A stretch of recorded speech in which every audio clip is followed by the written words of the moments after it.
Everybody has a phone, a computer, or a tablet, but do you know how it really works and what goes on inside of it?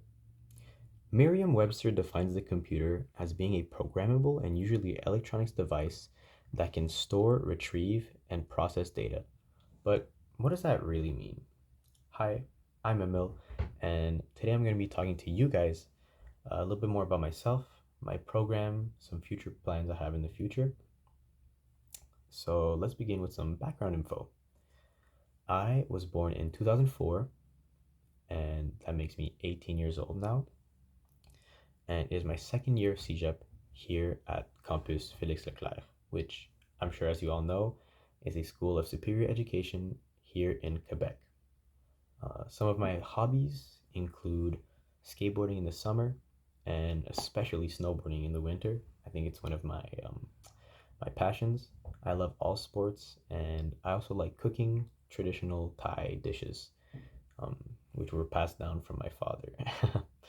And ever since I was young, I remember loving understanding how everything worked.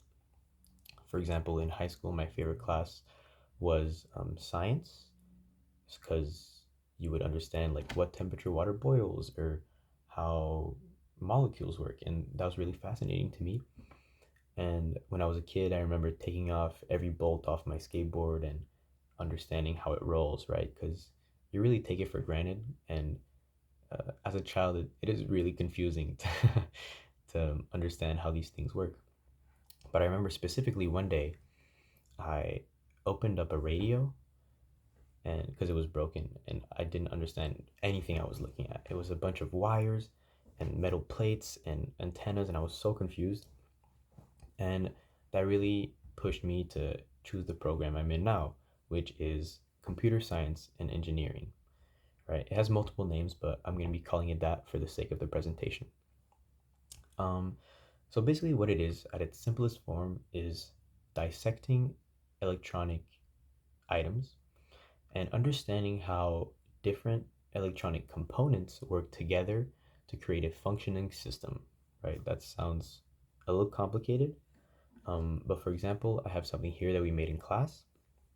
So this might be a little confusing for the uninitiated, but this is a microprocessor. Now, in class, they wouldn't just like throw this at you and assume for you to understand it. You would take time to understand how every component works, like these capacitors or these resistors, and you would have specific classes on every single item and how electricity flows through all of them and how that works together to make, in this case, a microprocessor, which is at its simplest form a computer. Like you're looking at a computer right now. That's pretty weird.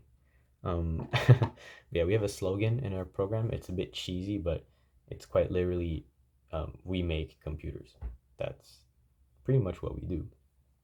But yeah, we dissect everything. For example, it can be things as simple as smoke detectors or digital clocks. We dissect those. We build those also, and program them to function how we want them to.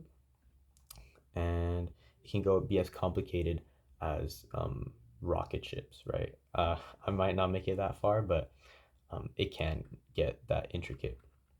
Now let's talk about work experience.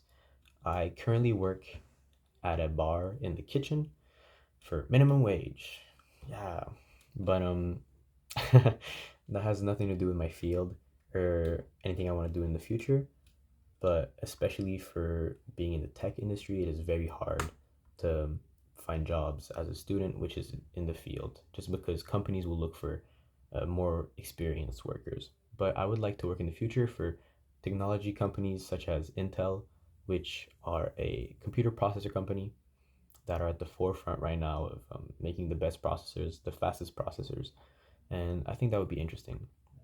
When you finish my program, you have two choices.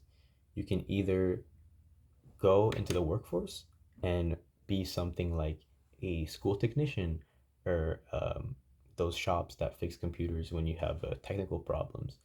All right, you can do that, or you could go into a even further education, which is a specialized school in Montreal for technicians, and that would give you the equivalent of a university's degree, and you could go into more like designing your own processors, building your own brand, and being more hands-on in the creation of electronics. Now, I've been talking long enough. It's time for me to conclude. First of all, thank you so much for listening. I hope I haven't been too boring, but hopefully now you know more. You appreciate electronics a bit more. You understand a bit more about me and my program. And yeah, that's pretty much it. Have a good day.